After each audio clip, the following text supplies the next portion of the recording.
Hey gardeners, thank you so much for watching. In today's video I'm going to talk about this bed that I don't have a name for just yet. I'm thinking maybe big bed. That sounds really stupid, but I don't have a name for it yet. Maybe by the end of the video I will. So this bed is off of the berry bed, and it is a big bed. So we've got the upper layer up there, and then it comes down and we have this bottom layer. This stone was here when we moved in, although we could not see it because it was so covered with weeds and everything. But I'll try to put a picture in. I know I say that with everyone, and I will try to find one to stick in here. But this bed was covered in weeds when we first moved in, and then once we actually pulled the weeds out, there really wasn't much in here. The bed was very empty. There were a few hostas, but since that first year in 2019, I've definitely moved some stuff over here, added some new plants. One of my goals is to just gradually fill these two beds up. I don't want to just toss a ton of stuff in here just because. I want to take my time and figure out what will look good here, because right now there's a lot of green and I would love to see some more colors in this bed. So I'm thinking heuchera of all different colors. So this video should be pretty short. There's not much that I've done here this year in this bed. I did plant a few things. I've got some little baby shrubs in there. I've got a tater tot. I was planning to do more with the tater tots in this bed, but I ended up finding a better space for them. So this little guy down here, he might get moved to where the other tater tots are in the front. And then I've got some heuchera in here, some spirea, some hostas, some ostrich ferns that I actually moved those there. This one and that one, they look really bad this year. But I moved those from different spots of the yard and put them there. We've got all kinds of, just hostas mainly. Hostas, and then I've got a hedge of rhododendrons in the back.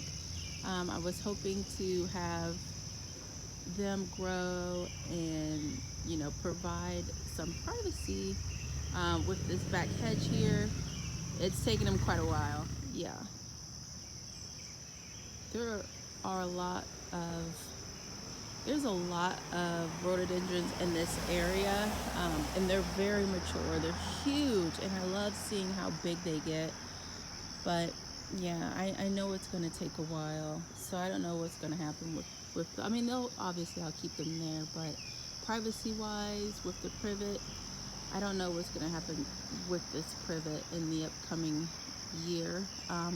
The area where I live, they're redoing the water system, and they have been out marking, and they have put like stakes within the privet hedge. So I don't know if that means that they'll have to dig out some of the hedge, if they'll have to take out the whole hedge to put pipes and things in. I have no idea. Right now we just don't know.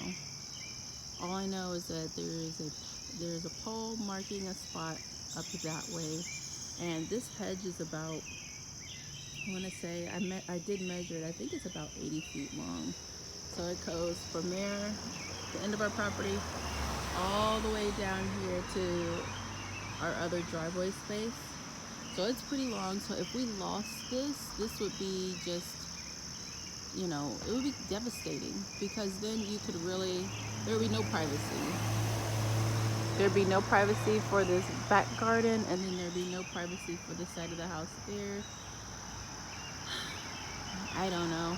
We're just gonna go with it and see what happens, and then if it turns out that this hedge needs to come out, we'll just find something else fast growing that can fill that space once they're done putting in the new water system. But yeah, so one thing that I added last year to this space was this urn that I got from Lowe's. this urn is super pretty. It's a very common style that I'm seeing. A lot of people do have this urn, and it's beautiful. Um, I am interested in getting more urns. I don't know where I'd put them though, but I did see that Lowe's has a different style this year. I didn't see this style. I saw like a couple other styles, and I might end up doing something that's a little lighter weight, just because this is so heavy to move around if you need to. But I was thinking put an urn over there somewhere on the stone there. So I've got some hydrangeas here in pots that I'm planning to move to a front bed out there. I need to do a tour on that, the other part of the U bed, because I've got a lot of stuff that's going to go out that way. I ended up bringing my philodendron solemn out because it was having a thrips issue, so I brought it outside. I don't know if it's going to make it back in the house this year. Last year it did beautiful, it got huge, it had no bugs on it. This year it's bugs. So I've got a pile of plants here of things that I still need to plant. These are actually the plants from my Hertz garden haul. They look amazing. They're growing so much. I've got this pineapple lily here that I'll have to overwinter indoors.